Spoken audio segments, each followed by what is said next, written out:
நிலங்கள் என்பது இடத்திற்கு இடம் மாறுபட்டு இருப்பது இயற்கைதான். மாறுபட்ட பல்வகை சத்துக்களையும் பலவகை நிறங்களையும் கொண்ட இந்த மண் பலவகை இயற்கை சூழலில் பல்வேறு சுற்றுப்புற மற்றும் நிலத்திற்கு அடியில் ஏற்படும் மாற்றங்களாலும் உருப்பெற்று இருக்கின்றன. இயற்கை மற்றும் செயற்கையான இரசாயனங்களால் மாற்றத்தை கண்டும் இருக்கின்றன. சிறு பூஞ்சையில் துவங்கி சிறு சிறு தேவையுள்ள மற்றும் தேவையில்லா புற்களில் ஆரம்பமாகி செடிகள், கொடிகள், மரங்கள் என எண்ணிலடங்கா உயிர்வாழும் தாவரங்கள் அதன் உயிர்வாழும் தன்மைக்கு ஏற்றவாறு உகந்த மண்ணில் ஜனித்து ஜீவித்து தனது வாழ்க்கையை வாழ்கின்றன. ஒரு தாவரங்களால் கூட உயிர் வாழ இயலாத நிலங்களும் இருக்கத்தான் செய்கின்றன. இந்த நிலங்களின் நிலையை தீர அறிந்து கொண்டு உயிர் ஆற்றல் மிக்க மற்றும் உயிர் சத்தை தரும் தாவரங்களை விளைவிக்கக்கூடிய மண்ணின் சத்துமிகு இயற்கைத்தன்மையை குன்றவிடாமல் பார்த்து கொண்டும் பற்பல இரசாயனங்களை கலந்து மண்ணை மலடாக்காமல் பார்த்து கொள்வதும் மிகவும் முக்கியமான பொறுப்பாகவும் உயிரில் கலந்த ஒன்றாக ஒவ்வொரு மானுட பிறவிகளும் மனமாற உணர வேண்டும். எவ்வாறு உயிர் வாழ்வதற்கு அத்தியாவசியமாக உணவானது இருக்கிறதோ அதை போன்றுதான் உயிராற்றலுக்கு தேவையான உயிர் சத்து மிக்க உணவை செடிகள் மற்றும் மரங்கள் வழியாக கொடுக்கும் மண்ணும் இருக்கிறது. உயிர் வாழும் ஒவ்வொரு ஜீவராசிகளும் தனக்கு தேவையான கனிகள் மற்றும் மரங்களில் இருக்கும் இலைகள் காய்களை உண்டு வாழ்ந்து கொண்டுதான் இருக்கின்றன. மரத்தின் வேர்களில் இருக்கும் சத்துக்களை உண்ணவும் இங்கு எண்ணிலடங்கா புழு மற்றும் பூச்சிகள் இருக்கத்தான் செய்கின்றன. மானுட பிறவிகள் அல்லாத மற்ற எந்த ஒரு உயிரினங்களும் உயிர் சத்தை விளைவிக்கும் மண்ணின் இயற்கை தன்மையை மாற்றி அமைக்கவோ குறைக்கவோ பற்பல இரசாயனங்களை கலந்து மண்ணை மலடாக்கவோ நினைப்பதே இல்லை. விளைச்சலை அதிகப்படுத்துவதற்கென்று இங்கு மானுட பிறவிகள் மட்டும்தான் நிறைய இரசாயன உரங்களை உபயோகம் செய்தும் பற்பல பூச்சிக்கொல்லிகளை தயாரித்தும் மண்ணின் சத்தையும் விளைச்சல் மூலம் கிடைக்கவிருக்கும் உணவின் சத்தை குறைத்து இயற்கைத்தன்மையை செயற்கைத்தன்மையாக மாற்றும் அவல நிலைக்கு மானுட பிறவிகள் தள்ளப்படுகின்றனர்.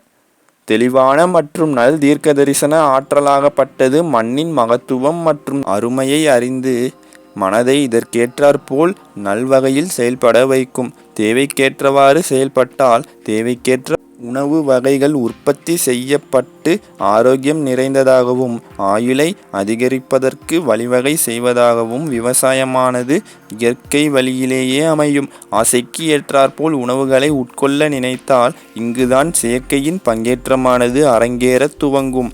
ஒரு குறிப்பிட்ட உணவை கொடுக்கும் ஒரு பழமானது தேவை இருக்கும் பொழுது தேவையான அளவை மட்டும் பகிர்ந்தளிக்கும். அந்த தேவையானது பூர்த்தி அடைந்த பின் மீண்டும் அந்த தேவையானது தென்படும் பொழுதுதான் மீண்டும் பலனை அளிக்கும் அளவிற்கு விளைந்து வந்து நிற்கும். தேவையுள்ள மனதிடம் ஆசையும் வந்து சேர்ந்தால் அதிலும் குறிப்பாக இந்த ஆசையாகப்பட்டது தேவையை பூர்த்தி செய்த பழத்தின் மீதே வந்தால் பற்றாக்குறையானது தென்பட துவங்கும். எந்த அளவிற்கு தேவையானது இருக்கிறதோ அந்த அளவிற்கு மட்டும் விளைந்து வந்து நிற்கும் பழமானது ஆசைக்கும் அடிபணிந்தால் இங்குதான் செயற்கையானது செழித்து நிற்கும். ஆசைக்கேற்றவாறு அதிகப்படியான பழத்தை விளைவிப்பதற்காக மனிதன் மண்ணில் இரசாயனத்தை கலக்க துவங்குகிறான். இந்த இரசாயனமாகப்பட்டது அதிகப்படியான விளைச்சலை தருவதற்கும் அதிகம் வாய்ப்பு இருக்கிறது.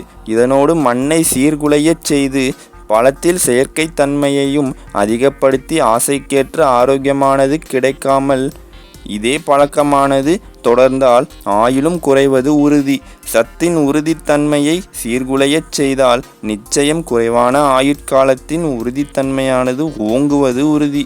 ஆக சத்துகளின் உறுதித்தன்மையானது சீர்படுத்த மனதின் நல் மற்றும் தெளிவான உறுதித்தன்மையை சீராக வைத்து கொள்ள வேண்டும். நல் தீர்க்க தரிசன ஆற்றலோடு உயிர் சத்தை விளைவிக்கும் மண்ணின் இயற்கை வளத்தை குன்றவிடாமல் பார்த்து கொண்டாலே தேவையான நேரத்தை செலவிட தேவையான நல் ஆயுட்காலமானது நிலைத்து மற்றும் நீடித்து நிற்கும். இயற்கை தாவரத்திலிருந்து கிடைக்கும் கனிகள், காய்கள், இலைகள், பூக்களில் இருந்து தேனை உண்டு வாழும் ஜீவராசிகள் அனைத்தும் எச்சங்களை இட்டு மண்ணிற்கு தேவையான உரங்களையும் மழை மற்றும் சுத்தமான மற்றும் ஆரோக்கியம் நிறைந்த காற்றை தரக்கூடிய மரங்களை வளரச் செய்வதற்கு தேவையான விதைகளையும் விட்டு செல்கின்றன. இது ஒரு சுழற்சியில் காலத்திற்கும் இருந்து வருகிறது. இந்த சுழற்சியானது சீராக இருக்கும் பொழுது இயற்கை வளங்களும் அதிகரிக்கப்படும், சுற்றுச்சூழலும் பாதுகாக்கப்படும், உயிரினங்களின் ஆரோக்கியமும் அதிகரிக்கப்படும். காடுகளை அழித்தல், மண்ணில் மற்றும் காற்றில் ரசாயனத்தை கலத்தல் ஆகியவற்றினால் விலங்குகள், பறவைகள், பூச்சிகள் ஆகியவற்றின் எண்ணிக்கையும் குறைய ஆரம்பமாகும். இது எதனால் என்று கேட்டால், காடுகளாகிய மற்றும் காடுகளை உருவாக்கிய மரங்கள் மற்றும் உணவை தந்து பசியை போக்கக்கூடிய காய்கள், பழங்கள், பூச்சிகளில் இருந்து தேன் என இவற்றின் அழிவினால் என்று சொன்னால் மிகையாகாது. இயற்கையின் சமநிலையானது சீர்குலைந்தால் பிறகு விளைவும் சீர்குலைந்ததாகவே இருக்கும். பூமியில் வாழும் அனைத்து ஜீவராசிகளின் சமநிலையும் ஆரோக்கியமும் பாதிக்கப்பட்டு உயிர் வாழும் ஆயுட்காலமும் குறைய ஆரம்பமாகும். இயற்கையை ஒன்றின வாழ்க்கையை உயிர் வாழும் ஒவ்வொரு ஜீவராசிகளும் கடைபிடித்து வாழ்ந்தால் ஆக்கப்பூர்வம் என்ற ஒன்றே அனைத்து உள்ளங்கள் மத்தியிலும் நிலையாக நிலைத்து நிற்கும். நல் மற்றும் தெளிவான தீர்க்க தரிசன ஆற்றலாகப்பட்டது இயற்கையை ஒன்றின வாழ்விற்கு தெளிவான அஸ்திவாரம் இட்டு நல் பாதையை தெரிவிக்கும்.